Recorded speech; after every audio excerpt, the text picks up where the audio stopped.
लोक जनशक्ति पार्टी के सांसद प्रिंस राज पासवान पर जो रेप के आरोप लगे हैं, उस मामले पर राउज एवेन्यू कोर्ट की तरफ से आज फैसला आना था, लेकिन जिन जज को ये फैसला देना था उन्होंने इस मामले से अपने आप को अलग करते हुए डिस्ट्रिक्ट जज के पास ये मामला भेज दिया है। अब इस मामले में आगे क्या संभावनाएं हैं, इस पर बात करने के लिए हमारे साथ कानून के जानकार एडवोकेट पंकज श्रीवास्तव जी है। पंकज जी, जिस तरह से ये देखा जा रहा है कि एक सांसद से जुड़ा मामला है, सांसद पे गंभीर आरोप लगे हैं, आज फैसला आना था, लेकिन अब जिन जज ने फैसला लिया था उन्होंने इस मामले से अपने आप को अलग कर लिया है, डिस्ट्रिक्ट जज के पास भेज दिया है।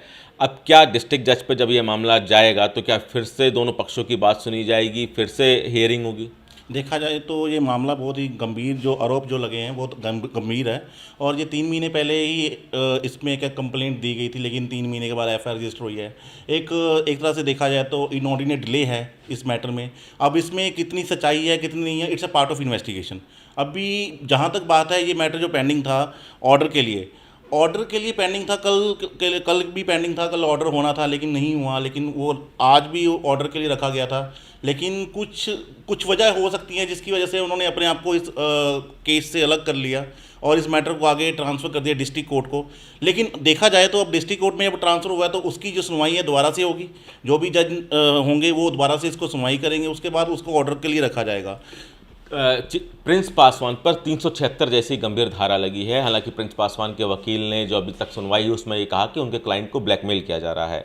तो अब जब फिर से इस पूरे मामले में सुनवाई होगी तो वही तथ्य फिर से रखे जाएंगे। तो अब क्या संभावनाएं लगती हैं दोनों पक्ष के पास, अगर जो पीड़िता है उसके पास और जो आरोप जिस पे लगे हैं आरोपी, उन पे क्या संभावनाएं हैं? क्या उनके पास अभी रास्ते बचे हैं? अभी देखा जाए तो क्योंकि ये एंटीसिपेटरी बेल है, उसमें जो एक हाई प्रोफाइल मैटर होने की वजह से इस पे जो एलिगेशंस हैं, एलिगेशन तो गंभीर है, लेकिन इसको जो अभी इन्वेस्टिगेशन होगी, इन्वेस्टिगेशन में क्लियर होगा कि इसमें कितनी सच्चाई है कितना झूठ है।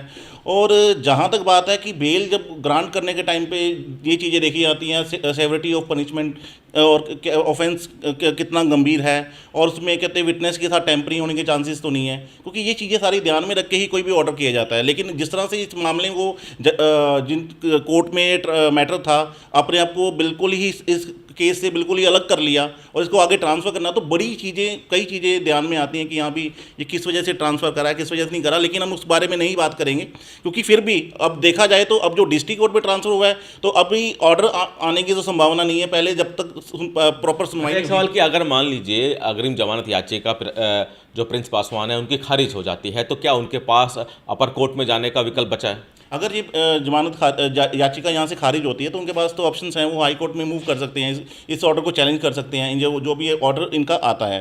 तो अभी तो काफ़ी चीज़ें हमें, अभी ये बहुत आगे की बातें हैं, अभी इस पर विचार करना भी बहुत जल्दबाजी होगी। तो अभी थोड़ा सा इसकी वेट किया जाए तो बढ़िया रहेगा। अभी ऑर्डर की वेट करें, क्योंकि हो सकता है कि और क्या नतीजा आएगा, क्या ऑर्डर आएगा, कोर्ट किस तरह से संज्ञान लेती है इस मैटर को, तो ये देखना भी बाकी है।